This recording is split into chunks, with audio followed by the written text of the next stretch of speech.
भगवान की जय। कार्तिक का शुक्ल एकादशी व्रत कथा। देव प्रबोधनी एकादशी, देव उठनी एकादशी व्रत की कथा। ब्रह्मा जी बोले, हे मुनि श्रेष्ठ, अब पापों को हरने वाले, पुण्य और मुक्त देने वाली एकादशी का महत्व सुनिए।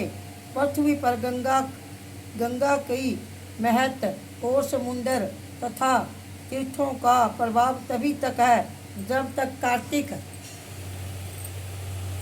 कार्तिक मास की देव प्रबोधनी एकादशी तिथि नहीं आती। मनुष्य को जो फल 1000 अश्वमेघ और 100 राज्य सूर्य योगों से मिलता है, वही देव प्रबोधनी एकादशी के व्रत से मिलता है। तब नारद जी ने पूछा कि हे पितामह, एक समय भोजन करना, रात्रि को भोजन करना तथा सारा दिन उपवास करने से क्या फल मिलता है, सो आप विस्तार पूर्वक मुझे समझाइए।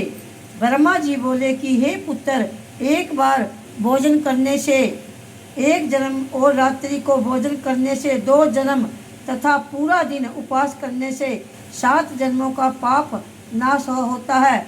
जो वस्तु त्रिलोकी में न मिल सके और दिखाई न दे सके, वह हरि प्रबोधनी एकादशी से प्राप्त हो सकती है।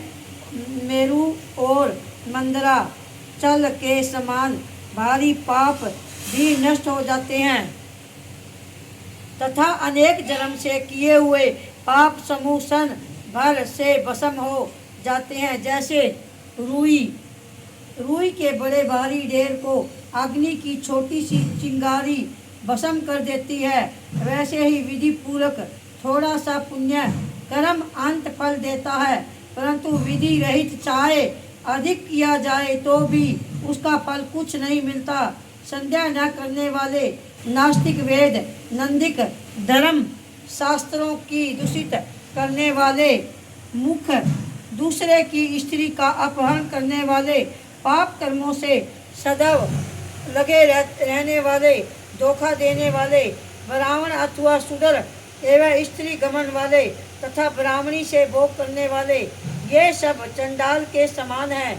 जो विधवा अथवा साधुआ ब्राह्मणी से भोग करते हैं, वे अपने कुल को नष्ट कर देते हैं, पर स्त्रीगामी के संतान नहीं होती और उसके पूर्व जन्म के सचित सब अच्छे कर्म नष्ट हो जाते हैं।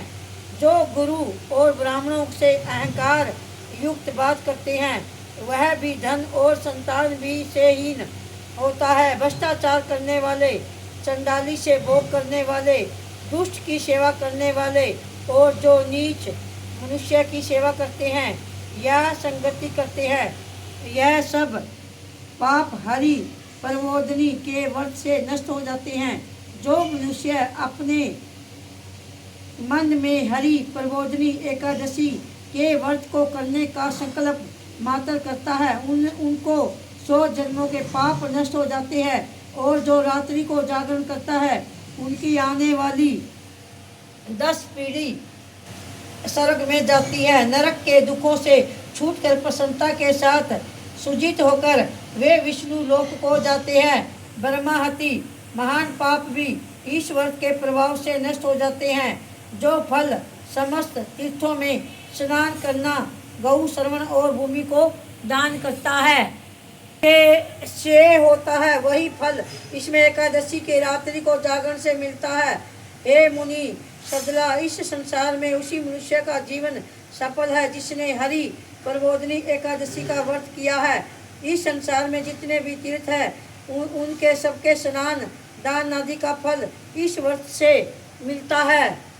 अंत और सब कर्मों को त्याग कर भगवान के प्रसन्न कार्तिक शुक्ल हरि प्रबोधनी का व्रत करना चाहिए। वही ज्ञानी तपस्या तथा जितेंद्रिय है और उसी का भोग तथा मोक्ष प्राप्त होते हैं। जिसने हरि प्रबोधनी एकादशी का व्रत किया है, वह यह विष्णु को अनंत प्रिय मोक्ष के द्वार को बताने वाली है तथा उसके तत्व को ज्ञान देने वाली है। जिसने एक बार भी इसका व्रत किया है, वह मोक्ष का अधिकारी हो जाता है। मन कर्म वचन तीनों प्रकार के पाप इस रात्रि को केवल जागरण करने से नाश हो जाते हैं।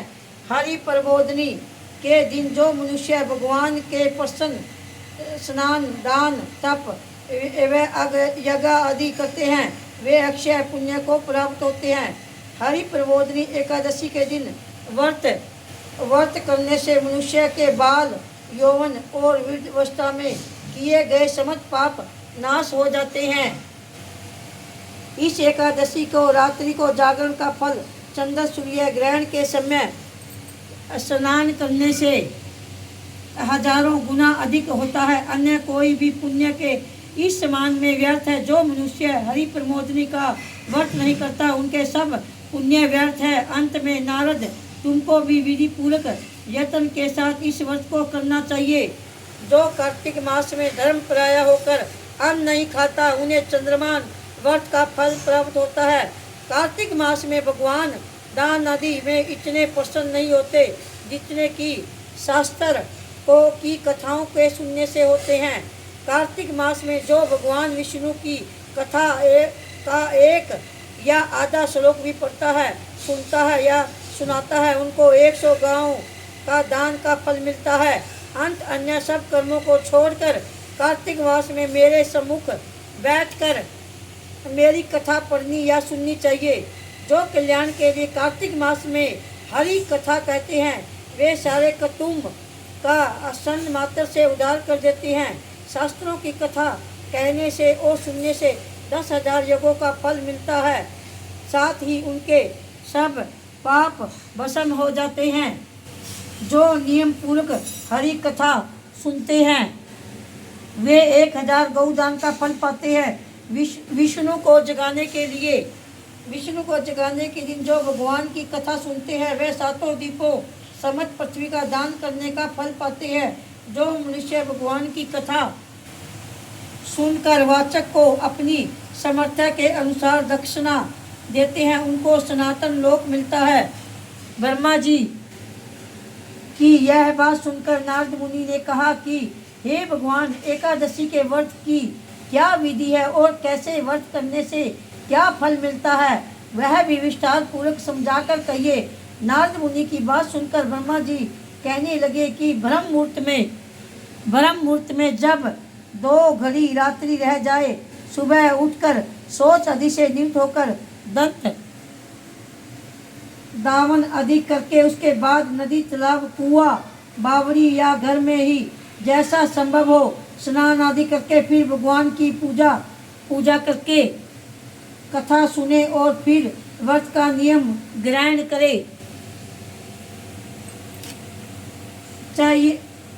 करना चाहिए। इस समय भगवान के विनय करे कि हे भगवान, आज मैं निराहार रहकर व्रत करूंगा, आप मेरी रक्षा कीजिए। दूसरे दिन द्वादशी को भोजन करूंगा, तब पश्चात भक्ति भाव से व्रत करे तथा रात्रि को भगवान के आगे नृत्य गीता आदि करना चाहिए। प्रबोधनी एकादशी को कृपापात को त्याग कर बहुत से पुष्प फल अगर धूप आदि से भगवान का पूजन करना चाहिए। शंका के जल में से भगवान को अर्घ्य देकर इसका समस्त तीर्थों में करोड़ों गुना फल होता है। जो मनुष्य अगस्त्य के पुष्प के भगवान की पूजा करता है उसके आगे इंद्र भी हाथ जोड़ता है। तपस्या करके संतुष्ट होने पर ही हरि भगवान जो नहीं करता वह अगस्त्य के पुष्प से भगवान को अलिखित करने से करता है। जो कार्तिक मास में बेल पत्थर से भगवान की पूजा करता है वह मुक्ति को प्राप्त होता है। कार्तिक मास में जो तुलसी से भगवान का पूजन करता है उनके 10,000 जन्मों के पाप नष्ट हो जाते हैं। तुलसी दर्शन करने से सर्वस करना, कथा कहना, नमस्कार करना, स्तुति करना, तुलसी रोपण, जल से सींचना और प्रतिदिन पूजा सेवा आदि करने से 1000 करोड़ यज्ञ पर्वत विष्णु लोक में निवास करते हैं। जो तुलसी का पेड़ लगाते हैं उनके कुटुंब से उत्पन्न होने वाले प्रलय काल तक विष्णु लोक में निवास करते हैं। हे मुनि, रोपी हुई तुलसी जिसने जड़ों का विस्तार करती है उतने ही 1000 योग विविध तुलसी रोपण करने वाले के संकट का विस्तार होता है। जिस मनुष्य को रोपण की हुई तुलसी को जितनी शंका प्रताक्षण शंका बीज और फल पृथ्वी में पड़ते हैं, उसके उतने ही कुल जो बीत गए हैं तथा हो गए 2000 कल्प तथा विष्णु लोक में निवास करते हैं। जो कुटुंब के विष्णु से हरि का पूजन करता है वे कभी भी यमराज को नहीं देखते। जो गुलाब के पुष्प से भगवान का पूजन करता है उन्हें मुक्ति मिलती है। जो मुकुल और अशोक के फूलों से भगवान का पूजन करते हैं सूर्य चंद्रमा को रहने तक किसी प्रकार का शोक नहीं पाते। जो मनुष्य सफ़ेद या लाल कनेर के फूलों से भगवान का पूजन करते हैं उन पर भगवान अंतित प्रसन्न रहता है। और जो भगवान पर आम की मंजरी चलाते हैं वह करोड़ों गौओं का दान का फल पाते हैं। जो दूब के अंकुर से भगवान की पूजा करते हैं वे 100 गुना पूजा का फल पाते हैं। जो शर्मा के पत्थर से भगवान की पूजा करते हैं उनको महाघोर यमराज का मार्ग का भय नहीं रहता। जो भगवान का चंपा के फूलों से पूजन करते हैं वे मनुष्य फिर संसार में नहीं आते।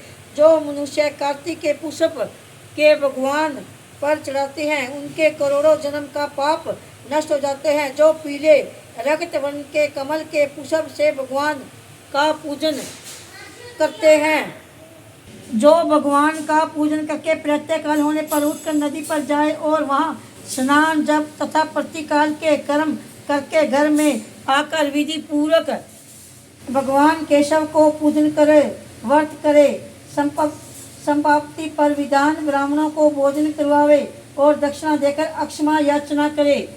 उसके पश्चात भोजन गऊ और दक्षिणा देकर गुरु का पूजन करे, ब्राह्मणों को दक्षिणा देवे और जो चीज व्रत के आरंभ में छोड़ने का निश्चय किया था वह ब्राह्मणों को दे दे। हे राजन, रात्रि में भोजन करने वाला मनुष्य ब्राह्मण को भोजन करावे और श्रवण सहित बैल का दान करे। जो मनुष्य मांसाहारी नहीं है वह गऊ का दान करे। आंवले में स्नान करने वाला मनुष्य को दही और शहद का दान करना चाहिए। जो मनुष्य फलों को त्याग कर वह फल दान करे। तेल छोड़ने पर घृत और घृत छोड़ने पर दूध, अन्न छोड़ने पर चावल का दान दिया जाता है। जो भूमि शयन का व्रत लेता है उसको शयन दान तथा तुलसी एवं समृद्धि सहित देनी चाहिए। पत्ते पर भोजन करने वाले को श्रवण का पत्ता घृत सहित देना चाहिए। मौन व्रत धारण करने वाले को ब्राह्मण और ब्राह्मणी का घृत तथा मिठाई का भोजन कराना चाहिए। बाल रखने वाले को दर्पण, जूता छोड़ने वाले को एक जोड़ा जूता, लवण त्यागने वाले को शक्कर दान देनी चाहिए। मंदिर में दीप जलाने वाले को तथा नियम लेने वाले का व्रत को संपित पर तरम अथवा श्रवण के पत्थर के घृत और बेली रखकर विष्णु भक्ति ब्राह्मण को दान देना चाहिए। एकांत व्रत में 8 कलश वस्त्र में श्रवण से अलकत करके दान करना चाहिए। यदि यह भी न हो तो हो सके तो उनके अभाव से ब्राह्मण का सत्कार सब व्रतों की सिद्धि देने वाला कहा गया है। इस प्रकार ब्राह्मणों को प्रणाम करके विदा करे। इसके पश्चात स्वयं भी भोजन करे। जिन वस्तुओं का चतुर्मास पर छोड़ो और उन वस्तुओं की संपत्ति करे अर्थात ग्रहण करने लग जाए। हे राजन, जो बुद्धिमान इस प्रकार चतुर्मास व्रत निवगन समाप्त करता है वह कृतिका हो जाता है और फिर उनका जन्म नहीं होता। यदि व्रत भ्रष्ट हो जाए तो व्रत करने वाला अंधा या कोढ़ी हो जाता है। भगवान कृष्ण कहते हैं कि हे राजन, तुमने पूछा था वह सब मैंने बतलाया है। इस कथा को पढ़ने और सुनने से गौदान का फल प्राप्त होता है। जो देवउठनी ग्यारस की कहानी सुनता है और कहता है उसे सारे पाप नष्ट हो जाते हैं। बोल देवउठनी ग्यारस माता की जय। बोल कृष्ण भगवान की जय।